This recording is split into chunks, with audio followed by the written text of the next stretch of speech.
안녕하세요. 2025년 4월 27일 복된 주일 아침입니다. 오늘도 하나님 말씀 앞에 나오신 성도님들 주님의 이름으로 환영하고 축복합니다. 오늘은 창세기 12장 10절부터 20절까지 말씀 함께 나누도록 하겠습니다. 제가 읽겠습니다. 그 땅에 기근이 들었으므로 아브라함이 애굽에 거류하려고 그리로 내려갔으니 이는 그 땅에 기근이 심하였음이라. 그가 애굽에 가까이 이르렀을 때에 그의 아내 사레에게 말하되 내가 알기에 그대는 아리따운 여인이라. 애굽 사람이 그대를 볼 때에 이르기를 이는 그의 아내라 하여 나는 죽이고 그대는 살리리니 원하건대 그대는 나의 누이라 하라. 그러면 내가 그대로 말미암아 안전하고 내 목숨이 그대로 말미암아 보존되리라 하니라. 아브라함이 애굽에 이르렀을 때에 애굽 사람들이 그 여인이 심히 아리따움을 보았고 바로의 고관들도 그를 보고 바로 앞에서 칭찬함으로 그 여인을 바로의 궁으로 이끌어 들인지라. 이에 바로가 그로 말미암아 아브라함을 후대함으로 아브라함이 양과 소와 노비와 암수 나귀와 낙타를 얻었더라. 여호와께서 아브라함의 아내 사레의 일로 바로와 그 집에 큰 재앙을 내리신지라. 바로가 아브라함을 불러서 이르되 내가 어찌하여 나에게 이렇게 행하였느냐? 내가 어찌하여 그를 내 아내라고 내게 말하지 아니하였느냐? 내가 어찌 그를 누이라 하여 내가 그를 데려다가 아내를 삼게 하였느냐? 내 아내가 여기 있으니 이제 데려가라 하고 바로가 사람들에게 그의 일을 명하매 그들이 그와 함께 그의 아내와 그의 모든 소유를 보내었더라. 아멘. 성도님들 안녕하십니까? 벌써 4월의 마지막 주일입니다.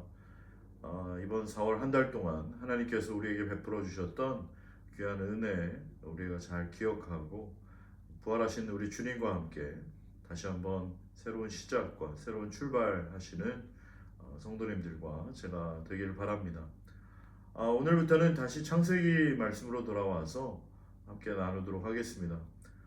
지난 3월 30일 주일 설교 했을 때 하나님께서 갈대아 우르에 살고 있던 그 아브라함에게 떠나라고 말씀하셨고 또 아브라함이 하나님의 말씀에 순종하여 떠나기는 했지만 그 중간에 하란이라는 곳에 정착하면서 한참을 거기서 지내다가 자신의 아버지 데라가 하란에서 죽자 하나님께서 다시 한번 아브라함에게 떠나라고 말씀하심으로 아브라함이 또다시 하나님의 말씀에 순종하여 하나님께서 원래 그 아브라함을 인도하기 원하셨던 그 최종 목적지 가나안 땅, 곧 지금의 이스라엘 땅에 도착하게 됐다라고 이야기를 나눈 바가 있습니다. 이 돌이켜 보면 하나님께서 원래 아브라함을 인도하기 원하셨던 그 최종 목적지 가나안 땅, 지금의 이스라엘 땅으로 오기까지 결코 물리적으로도 가까운 거리가 아니었고 여러 가지 면에서 쉽지 않았던 그런 여정이었던 것을 우리는 상상할 수 있습니다. 한번 생각해 보시기 바랍니다. 자신이 태어나고 자란 그 정든 고향을 떠나서 멀고 먼 타지에서 이민 생활하면서 이리저리 계속 이사를 다니면서 정착하지 못하고 긴 세월 동안 그런 유랑 생활을 했던 아브라함의 심정이 어땠을까요? 뭐 요즘처럼 배낭 메고 세계 곳곳을 여행하면서 뭐 즐기는 그런 유튜버가 아닌 것이에요. 마냥 낭만적이고 즐겁고 유쾌한 그런 시간들이 아니었을 것입니다. 오히려 너무 불안하고 막막하고 그 자신의 미래에 대한 그런 걱정과 염려가 떠날 날이 없지 않았을까. 어느 날 갑자기 자신의 인생에 그 하나님이라는 분이 등장하셔서 본토 친척 아비집을 떠나라고 하시고 또 자신이 전혀 알지도 못하는 또 자신이 한 번도 생각해 본 적 없던 그런 낯선 곳으로 인도하셔서 이제 거기서 살라고 하시니 내가 정말 여기서 잘 살 수 있을까 그런 생각이 들기도 했을 것이고 또 앞으로 어떻게 살아가야 할까 정말 눈앞이 캄캄했을 것 같습니다.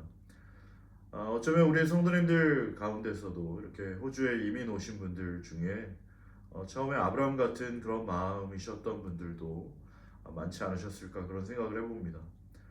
내가 이렇게 지구 반대편 호주라는 곳에 와서 살게 될 줄 정말 몰랐다. 그렇게 말씀하시는 분들이 꽤 많이 계시더라고요. 저 역시도 마찬가지입니다. 1998년 8월에 워킹홀리데이로 이제 호주에 와서 이렇게 오랫동안 시드니에 살게 될 줄 저도 잘 몰랐습니다. 이 아브라함도 하나님께서 인도해 주신 가나안 땅에 와서 살게 됐을 때 처음에는 정말 모든 것이 막막하고 또 한치 앞을 알 수 없는 그런 불확실한 상황이었지만 그래도 아브라함이 여기까지 올 수 있었던 이유는 아마도 하나님께서 아브라함에게 주셨던 그 약속이 있었기 때문이 아니었을까 그런 생각을 해봅니다. 사랑하는 성도 여러분, 하나님께서 아브라함에게 어떤 약속을 주셨습니까? 내가 너로 큰 민족을 이루고 내게 복을 주어 내 이름을 창대하게 할 것이다. 너는 복이 될지라 말씀하셨습니다. 너를 축복하는 자에게는 내가 복을 내리고 너를 저주하는 자에게는 내가 저주하리니 땅의 모든 족속이 너로 말미암아 복을 얻을 것이라 그렇게 말씀하시고 약속하셨죠. 또 내가 이 땅을 내 자손에게 주겠다. 그런 엄청난 약속을 해주셨습니다. 하나님께서 그렇게 약속을 주셨으니 막연하지만 앞이 캄캄하지만 모든 것이 여전히 불확실했지만 그래도 희망을 가지고 그 땅까지 왔고 그래 한번 잘 여기서 정착하고 살아봐야겠다. 마음속에 그런 굳은 다짐과 결심도 하지 않았을까 그런 생각을 해봅니다. 그런데 오늘 말씀 창세기 12장 10절에 보면 너무나 충격적인 이제 이야기가 나오는데요. 그 땅에 기근이 들었으므로라고 시작을 하는 것입니다. 여러분 그 땅이 어디입니까? 바로 하나님께서 아브라함을 인도해 주신 그 최종 목적지 가나안 땅, 그 지금의 이스라엘 땅인 것이에요. 아니 지금까지 어렵게 그래도 하나님의 약속과 축복을 기대하고 거기까지 왔는데 그 땅에 기근이 들다니 이게 정말 너무나 황당한 일인 것이에요. 하나님께서 떠나라고 하셔서 떠났고 하나님께서 인도해 주시는 곳으로 순종해서 거기까지 갔으면 다음 스토리가 어떤 흐름이어야 자연스러운 연결이 되겠습니까?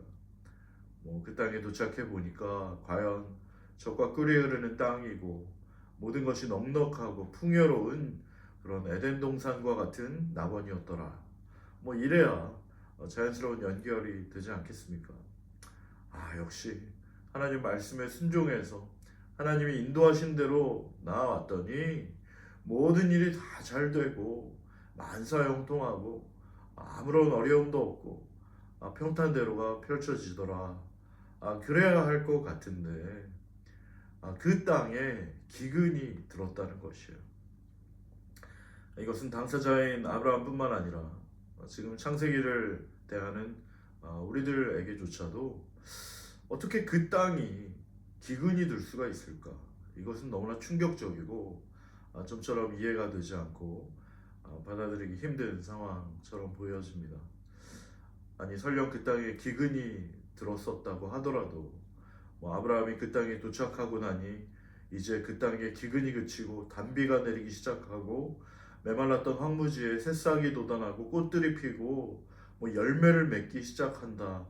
그래야 될 것 같은데 아브라함이 도착한 그 땅이 기근이 들고 또 하나님께서 가라고 하셨고 하나님께서 인도해 주신 그 땅에 기근이 든다. 이것은 정말 아무리 다시 생각해봐도 너무나 말이 안 되고 납득하기 힘든 그런 절망적인 상황이 아닐 수가 없는 것입니다. 아브라함 입장에서는 성경에 써 있지 않아서 그렇지 정말 당혹스럽고 난처하고 위기를 느꼈을 것으로 보입니다. 이게 뭐지? 도대체 이게 어떻게 된 거야? 하나님이 여기까지 인도해 주셨으면 이제 모든 일들이 슬슬 잘 되고 더 편안하고 더 풍요롭고 더 좋은 일들 생길 줄 알았는데 기근이라니 먹을 것이 없다니 앞으로 나는 어떻게 살아가야 되나 그런 생각이 들지 않았겠습니까? 또 나를 믿고 여기까지 먼 길을 떠나온 내 아내와 또 많은 종들과 이 가축들은 어떻게 될 것인가? 혹시 여기서 다 우리가 죽는 건 아닐까? 정말 하나님이 여기까지 나를 인도해 주신 게 맞나? 정말 이곳이 이 땅이 하나님이 있으라고 하신 곳이 맞나? 아브라함 마음에는 여러 가지 큰 갈등과 고민이 생겼을 것입니다. 그런 자신의 인생에서 만난 그 절체절명의 위기와 두려움 속에 아브라함은 너무나 안타깝게도 어리석은 결정을 하게 됩니다. 어떤 결정을 하게 됐습니까? 그것은 바로 애국으로 내려가기로 결정한 것이에요. 하나님이 인도하셨고 하나님이 너와 내 자손에게 주겠다고 말씀하신 그 땅을 떠나서 그 땅이 지금 기근 들었고 아무것도 먹을 것이 없기 때문에 먹을 것이 풍족하고 살만한 곳으로 보이는 애국으로 다시 이동하기로 결정한 것입니다. 하나님의 말씀과 하나님의 인도하심, 하나님의 약속은 온데간데 없이 아브라함의 마음으로부터 희미해지고 사람들이 하는 말이 들리는 거예요. 소문에 듣자 하니까 저 애굽으로 가면 먹을 게 많대. 애굽으로 가면 굶어 죽지 않을 거래. 일단 살고 봐야지. 다 먹고 살자고 하는 거 아닌가. 먹고 사는 것보다 더 중요한 게 어디 있어. 너 이러다가 정말 죽는다. 너뿐만 아니라 내 아내랑 내 가족들 함께 여기까지 따라온 모든 하인들, 가축들 싹 다 죽고 그러니 얼른 살 길을 찾아야지. 저 애굽으로 내려가는 게 유일한 살 길이야. 마음속에 그런 목소리가 들리지 않았을까. 어떻게 보면 지극히 상식적이고 또 당연한 판단이라고 보일 수 있겠지만 사실 하나님 관점에서 보면 하나님의 약속과 연결해서 생각해 보면 아브라함의 이 결정은 너무나 인간적이고 또 현실적이고 하나님의 약속과 하나님의 인도하심과는 전혀 상관이 없어 보이는 그런 선택과 결정인 것입니다. 이것이 바로 아브라함의 연약한 모습이었고 그 시절 그 아브라함의 수준이었고 아브라함의 민낯이었던 것이에요. 사람들은 먼 훗날 아브라함을 믿음의 조상이라고 부르게 되었지만 사실 그때까지만 해도 아브라함은 믿음의 사람이라기보다 지극히 현실적인 사람, 지극히 인간적이고 연약한 그런 한 사람으로 보입니다. 애굽으로 내려가기 전에 하나님께 한번 기도를 해본다든지 그렇게 애굽으로 내려가는 것이 과연 정말 하나님께서 기뻐하실 일인지 갈등하거나 고민했다라는 그런 흔적은 전혀 찾아볼 수 없이 그냥 당장 눈앞에 그 땅에 기근이 들었기 때문에 그 땅에서 굶어 죽을까봐 아브라함은 애굽에 거류하려고 그리로 내려갔다라고 말하고 있어요. 그렇게 지극히 현실적인, 그렇게 지극히 인간적인 판단으로 죽을까봐 죽지 않으려고 나름대로 살기 위해서 애굽으로 내려갈 때 아브라함은 또 다른 어리석은 판단과 결정을 하게 되었는데요. 11절로부터 13절까지 말씀해 보면 그가 애굽에 가까이 이르렀을 때 그의 아내 사레에게 말하되 내가 알기에 그대는 아리따운 여인이라 애굽 사람이 그대를 볼 때 이르기를 이는 그의 아내라 하여 나는 죽이고 그대를 살리리니 원하건대 그대는 나의 누이라 하라. 그러면 내가 그대로 말미암아 안전하고 내 목숨이 그대로 말미암아 보존되리라 하니라 라고 되어 있습니다.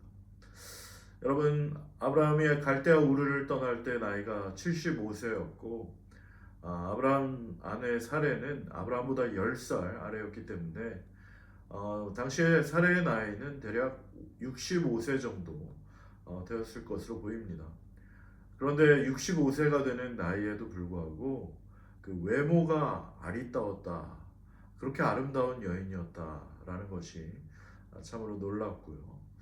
또 그런 아름다운 여인이었던 자신의 아내 사례를 자신의 여동생이라고까지 말하면서 자신의 목숨을 부지하려고 했던 이 아브라함의 계략이 참으로 안쓰럽고 너무나 어처구니가 없는 것입니다. 이 자신을 여보라고 부르지 말고 오빠라고 부르라는 건데요.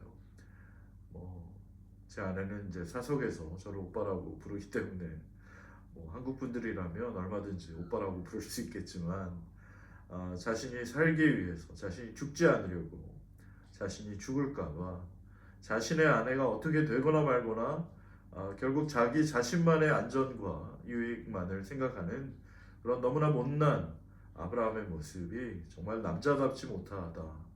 너무나 실망스럽다. 그렇게 생각하는 분들이 많으실 것입니다. 하지만 어떻게 보면 지금 아브라함은 굉장히 심리적으로 정상이라고 보기가 어렵습니다. 자신의 죽음에 대한 어떤 두려움에 사로잡혀 그 땅에서 기근이 들어서 죽을까봐 살기 위해서 애굽 땅으로 내려간 건데 거기서 또다시 아내 때문에 자기가 죽을까봐 살기 위해서 이 아내를 누이라고 속이는 그런 비겁한 행동을 하게 되는 것입니다. 사랑하는 성도 여러분, 우리가 어떤 두려움에 사로잡혀 있을 때 그 두려움으로 인한 악순환이 계속된다라는 것을 우리가 볼 수 있습니다.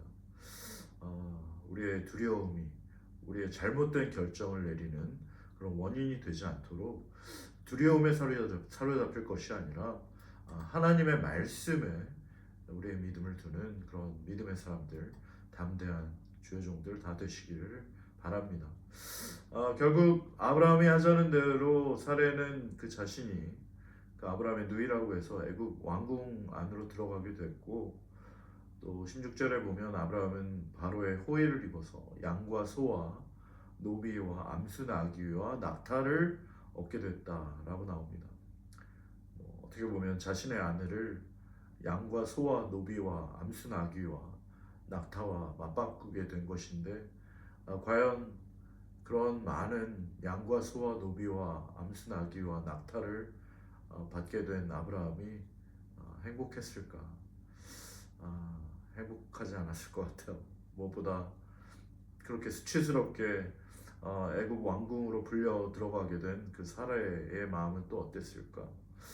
성경에는 나오지 않지만 아마도 사례가 애굽 왕궁으로 불려 들어가면서 자신 남편 아브라함에게 엄청 서운하고 배신감도 느끼고 속상하고 억울하고 이렇게 내 인생이 끝나는 것인가 싶어서 많이 울기도 울었을 것 같아요. 또 성경에 나오진 않지만 어쩌면 사례는 하나님께 그 위기의 순간에 기도하지 않았을까 그런 생각도 해봅니다. 하나님 정말 살아계시다면 저를 도와주십시오. 저를 살려주십시오. 저희 가정을 불쌍히 여겨주십시오. 그렇게 눈물로 기도하는 사례가 아니었을까 그런 생각도 해봅니다.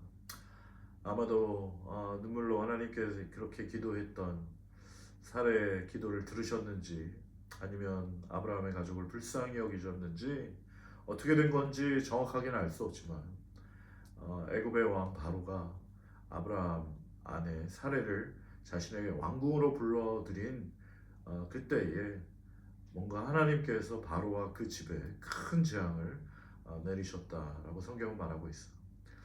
바로는 그 큰 재앙을 통해서 그 재앙의 원인이 바로 아브라함의 아내였던 사례를 자신이 취하려 했었기 때문이라는 것을 분명하게 깨닫고 나서 18절과 19절 말씀에 보면 바로가 아브라함을 불러 이르되 내가 어찌하여 나를 이렇게 행하였느냐 내가 어찌하여 그를 내 아내라고 내게 말하지 아니하였느냐 내가 어찌 그를 누이라 하여 내가 그를 데려다 아내를 삼게 하였느냐 내 아내가 여기 있으니 이제 데려가라. 바로가 사람들에게 그 일을 명하며 그들이 그와 함께 그의 아내와 그의 모든 소유를 보내었다라고 나옵니다. 결국 아브라함은 다시 자신의 아내 사례를 돌려받게 되었고 또 하나님의 은혜로 자신의 모든 소유물들을 다시 이끌고 다시 가나안 땅으로 아, 그 땅으로 돌아오게 됐다라는 것이 오늘 본문 내용의 말씀입니다. 그리고 우리가 읽지 않았지만 창세기 13장 3절과 4절을 말씀해 보면 그가 네게브에서부터 길을 떠나 베델에 이르며 베델과 아이 사이 곧 전에 장막 쳤던 곳에 이르니 그가 처음으로 제단을 쌓은 곳이라. 그가 거기서 여호와의 이름을 다시 불렀더라 라고 되어 있습니다.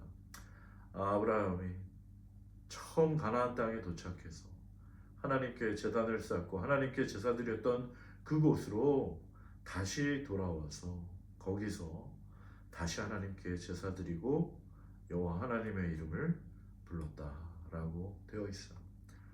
아브라함이 처음 그 땅에 도착해서 하나님께 제사를 드렸을 때, 또 이제 애굽에 갔다가 다시 돌아와서 그곳에서 제사를 드리며 하나님의 이름을 불렀을 때, 그 감동과 은혜는 아마 하늘과 땅 차이였을 것입니다.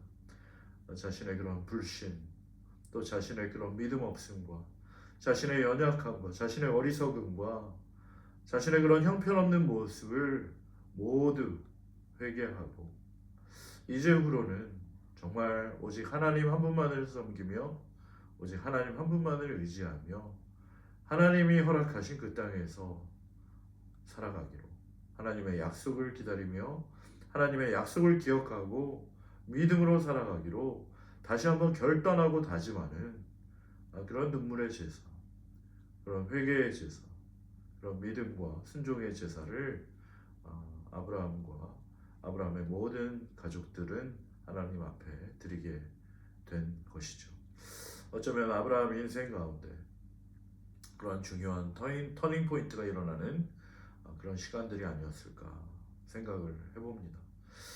오늘 말씀 준비하면서 하나님께서는 너무나 부족하고 연약하고 어리석고 형편없는 그 아브라함을 택하셨고 또 하나님의 사람으로, 믿음의 사람으로, 순종의 사람으로 만들어 가시는 분이심을 다시 한번 확인하게 되었습니다. 그리고 처음부터 아브라함이 완전했던 사람이 아니라 아브라함 역시 한없이 부족하고 연약하며 허물 많고 실수가 많은 그런 우유부단한 사람이었다라는 것이 한편으로는 우리에게 위로가 되기도 합니다. 그럼에도 불구하고 하나님께서는 아브라함을 택하셨고 부르셨고 또 그를 하나님의 사람으로 만들어 가시는 그런 분이구나. 우리도 역시 아브라함처럼 한없이 부족하고 연약하고 겁이 많고 실수가 많고 우유부단하고 그렇게 인간적인 사람이지만 그런 우리를 하나님께서는 버리지 않으시고 포기하지 않으시고 지금도 하나님의 사람으로 만들어가고 계시다라는 것을 믿으며 감사하며 우리도 다시 한번 살아계신 하나님 한 분만을 섬기고 하나님 한 분만을 의지하며 하나님 말씀에 순종하여 오늘도 믿음으로 살아가는 우리 귀한 성도님들과 또 제가 되기를 간절히 주님의 이름으로 축원합니다. 아멘. 우리 함께 기도하겠습니다. 지금도 살아계신 하나님 아버지 감사합니다. 하나님께서 갈대 우르에 살던 아브라함을 너는 본토 친척 아비집을 떠나 내가 너에게 보여줄 땅으로 가라고 말씀하셔서 그를 여러 가지 우여곡절 끝에 그 약속의 땅으로 인도하셨지만 그 땅에 심한 기근이 들고 가뭄이 들어 먹을 것이 없게 되자 아브라함이 거기서 죽을까봐 살기 위해서 저 애굽으로 내려가는 어리석은 모습을 보았습니다. 정말 눈앞에 보이는 그 하나님의 약속의 땅에 있을 때에 당장 눈앞에 보이는 현실과 문제와 어려운 상황 속에서 하나님의 약속을 잊어버리고 하나님의 말씀을 기억하지 못하고 그저 지극히 현실적이고 인간적인 모습으로 어리석은 선택과 판단을 했던 아브라함의 모습이 바로 저의 모습임을 주님 고백합니다. 불쌍히 여겨 주시옵소서. 오늘도 우리를 살고 죽게 하시는 분은 오직 살아계신 하나님 한 분뿐이심을 기억하게 하시고 우리의 삶의 주인은 온전히 하나님이시며 우리의 가정의 주인은 온전히 그 살아계신 하나님이심을 오늘도 믿고 다시 한번 하나님의 약속을 기억하고 하나님 한 분만을 믿고 따르며 하나님 한 분만을 의지하는 믿음의 사람, 순종의 사람 될 수 있도록 주님 우리 모든 귀한 성도님들과 부족한 저에게 주님 은혜를 베풀어 주시옵소서. 그래서 정말 하나님께서 우리의 삶에 베풀어 주시는 놀라운 은혜와 축복 가운데 믿음으로 그 모든 것을 받아 누리며 우리의 삶을 통해 하나님의 살아계심을 증거하는 복된 주의 종들 될 수 있도록 이 어려운 시간 가운데서도 우리 모든 성도님들과 주의 종들 위해 그 가정에 은혜를 베풀어 주시옵소서. 그렇게 하실 주님을 찬양합니다. 감사하며 거룩하신 예수님의 이름으로 기도드립니다. 아멘.